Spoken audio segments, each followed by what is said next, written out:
ペッピーです。In this lesson, we are gonna learn Japanese grammar である。Here we go! はあ、あれ、電気が消してある。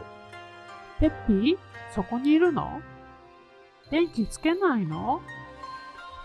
だって電気つけたくない。でも何も見えないからつけるよ。ペッピーが黄色になった。髪の毛染めたらひよこになっちゃったの。Then let's learn the grammar. Okay. である。An example sentence. 電気が消してある。である is used to express that the current situation is the result of someone's intentional action. For example, Moon-chan closed the door on purpose. And when Peppy arrived, the door was still closed and he noticed a note on the door and became aware that the door had been intentionally closed. Then he could describe this as ドアが閉めてある。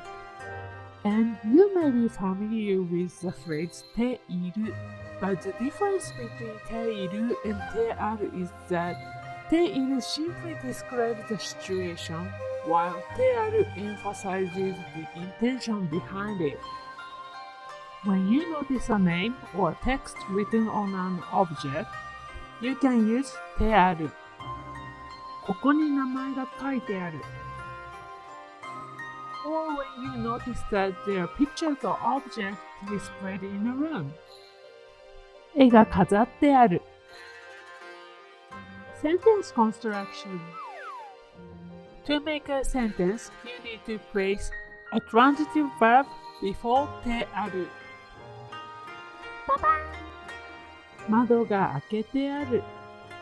開ける is a transitive verb.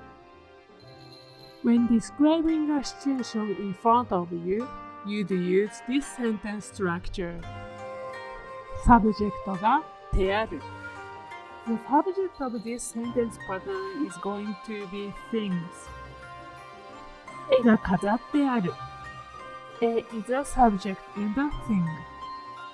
Also, there's another sentence pattern. オブジェクトをてある。In this sentence pattern, people become the subject, but it tends to be omitted. ホテルの予約をしてありますか？ When using this structure, the meaning of てある slightly changes. It indicates that the prior action has been taken and now you're ready to move on to next action. An example sentence. のんちゃんはもう宿題をしてある。Then here are some example sentences. ノートに何かが書いてある。部屋にお花が飾ってある。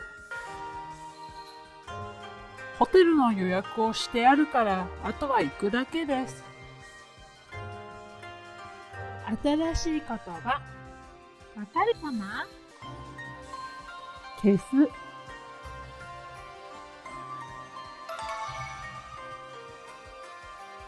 ひよこ。